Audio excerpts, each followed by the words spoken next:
Beautiful soul family, and welcome back to Miracles Beneath the Surface. So here in 2 Thessalonians chapter 2 verse 3, it reads, "Let no man deceive you by any means, for that day shall not come except there come a falling away first, and that man of sin be revealed, the son of perdition." Let's continue forth to verse 4. And it says, "Who opposeth and exalteth himself above all that is called God, or that is worshipped, so that he as God sitteth in the temple of God, showing himself that he is God."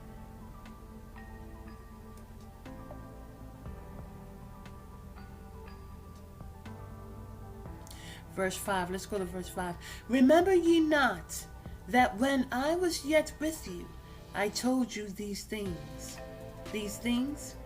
and now ye know what withholdeth, that he might be revealed in his time. For the mystery of iniquity doth already work. Only he now will let, until he be taken out of the way. Then shall the wicked be revealed, whom the Lord shall consume with the spirit of his mouth, and shall destroy with the brightness of his coming.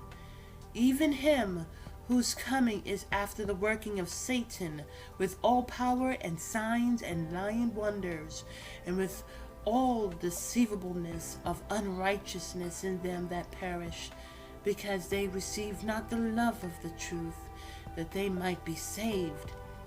And for this cause God shall send them strong delusion, that they should believe a lie, that they all might be damned, who believe not the truth, but have pleasure in unrighteousness. But we are bound to give thanks always to God for you, brethren, beloved of the Lord, because God hath from the beginning chosen you to salvation through sanctification of the Spirit and belief of the truth, whereunto he called you by our gospel, to the obtaining of the glory of the Lord Jesus Christ. Therefore, brethren, stand fast, and hold the tradition which ye have been taught, whether by word or our epistle. Now our Lord Jesus Christ himself, and God, even our Father, which hath loved us, and hath given us everlasting consolation and good hope through grace, comfort your hearts, and establish you in every good word and work. So, I'm reading this, but what I was told was to focus on this part where it says a major falling away, where it says, "Except there come a falling away first." So whenever I heard about this, I've always thought, according to how I was taught in church, the falling away was going to be people falling away from God. But the thing about this, beautiful soul family, is that, when something falls away, it can either fall to the left or it could fall to the right. Okay? So the falling away is not just seen in churches, because there will be a major falling away. Why? In reference to church, it'll be a major falling away because people look to a shepherd who has not been called to be a shepherd, and it was a good business while it was running. All churches are not like this, however, okay? But the major falling away is when the chips fall and their pastor is not there. And they're in hopes that their pastor will return. But it's at a appointed time that the pastor will leave, because the pastor is running to save his life, his or her life. Okay? And, usually when the chips fall, it's about taking a note. Well, who is standing with me in the midst of the good, but also in the midst of the bad? Who is there standing with me? And so, but a major falling away, there will be a falling away, right? So it's not just in one aspect, but it's also a falling away of those who are in the world. Meaning, there are people who were wholeheartedly in the world. They were just doing the worst, doing the max. But even those people will fall away. And who will they fall away to? They'll fall away to Christ. Hallelujah. They will turn their ways because they chose to repent.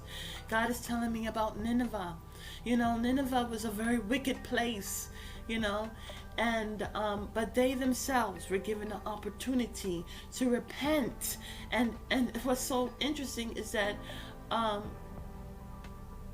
Jonah, he did not want to go to such a place because he figured, they're not deserving of it, right? But you would be surprised.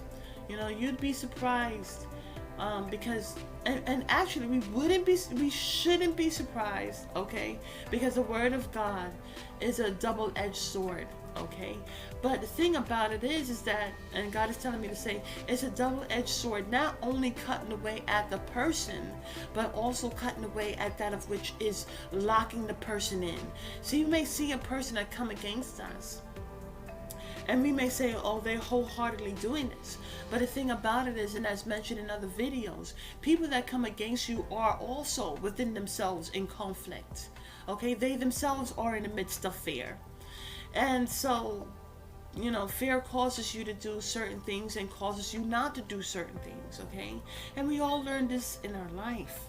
But we don't understand that there, everyone is coming, is being oppressed, And so anyways, the thing about it is that there is a major falling away from people who were in the churches and believing on a pastor or preacher, bishop, or whoever is they're following in their church, and they're going when times get rough, really rough, right? They're going to look, because that's what they've been practicing, that's what they've been doing. They've been leaning upon somebody else to give them the answers. They've been leaning upon somebody else to show them the Holy Spirit. They've been leaning upon somebody else, a great codependency. Okay, so they've been codependent upon man, codependent upon that of which is in the world, instead of being codependent on the Holy Spirit. Okay, being codependent on Jesus the Christ. Okay, and so these people are going to look left and right for the ones that they have built a habitual codependency on or with, and these people are going to be gone. And they're going to, as put out in the Bible, it says that you're going to see the truth about it. Okay, here it says, what does it say? It says in verse 8, and then shall the wicked be revealed. You see what I'm saying? So the thing about it is that the wicked, in order for something to be revealed, it had to have been covered. Wolf and sheep's clothing. So it has to have been covered, beautiful soul family. And that's what's going to be causing the major of falling away, because and it doesn't even have to be a pastor or preacher. It's going to be a falling away in both aspects. It's going to be a falling away from those who are in the church and they're being codependent on other things except for the Holy Spirit, and they're thinking that the Holy Spirit is just one major event. It's not just one major event. So the thing about it, beautiful soul family, is that then there's the other major falling away of those who are in the world, where they're looking at certain things. It could be friends and family, it could be teachers, could be mentors, and they're like, wow, I was trying to do the same thing that they were doing, and I was not getting successful. And it's because I was not doing this, or I was not doing that, or I was so into the world thinking that if I just make a lot of money, then, and I have all these material gains, then I should be happy. This is my happiness. This is what I have, been desiring for. And then they come to find that it's not the thing that saves your life. Okay? And God is telling me it's the thing that pacifies you. Okay? And when I think about pacifiers, it's the thing that, it gives you a level of comfort, but it keeps you quiet. But if you don't get beyond that stage of the pacifier, or even of the security blanket, you're going to find yourself where you're not speaking forth into speaking, okay, expressing, testifying, and you're going to be gripped by fear and hold on to security blanket. Security blanket is being codependent upon something else, okay? And so there's going to be a major falling away in both aspects. There's going to be people in the world who are going to fall in love with Jesus the Christ, and they're not going to be in the grossness of the world. And then there are going to be people who were in the church, and they're going to fall away, and they're going to be in the midst of the world. And so, it's very important to get into your Bible. I encourage you to get into your Bible. I encourage you to pray first. I encourage you to repent. Repent, ask for forgiveness, ask for mercy, just like the tax collector. He and the Pharisee was in the midst of prayer. But the Pharisee was like, at least I'm not like that person. There was really no change within the prayer of the Pharisee. But with the prayer of the tax collector was, I cannot leave this prayer without your mercy. I need your mercy. I am a sinner. And so, beautiful soul family, we're all sinners and nobody's perfect. But the one thing that we can do, the one thing that we can get right, is come before God Almighty, repent, apologize, say we're sorry, humble ourselves and submit ourselves before God Almighty, and we shall be saved. It's so interesting because you know what? Before I end this, it has brought out Saul. Saul thought that he was doing the right thing, but he come to find, hallelujah, and this was what God was showing me, I think 2 days ago. A major event took place with Saul before he was transformed and became Paul. Okay, and in the Bible he says that he is a prisoner. Let me see, I think that was in Obadiah.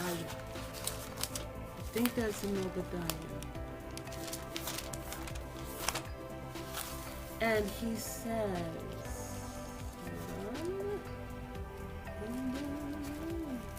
no, that was in Philemon. Yes, that's in Philemon. And he says in the first verse, Paul, a prisoner of Jesus Christ. Okay, and that's not the only place where Paul referenced himself as a prisoner. But you see, what I caught there, a prisoner of Jesus Christ, when we look into the Bible and we see different kings and they take over different cities, countries. It was a king that overthrew. And so here, where Paul is saying a prisoner of Jesus Christ, is showing that Jesus Christ is the king that overthrows the flesh. You see, Saul thought that he knew what he was doing. He had a lot of things. He knew a lot of things. He thought he saw what he saw to be true. But he did not realize that matched up against true light of God, that he was blind indeed. But because of divine intervention, he saw the light, and his sight was restored. And it's in the same like way as a king overthroweth a country or a city, or really a country, right? We are prisoners, but we are not prisoners. Because of Jesus Christ overcoming the flesh, we are finally free. Okay, so beautiful soul family, again, I encourage you to get into your Bible. I encourage you to repent. I encourage you to come before the Lord, because when you cry out for the Lord and you're moved by love, you shall be saved.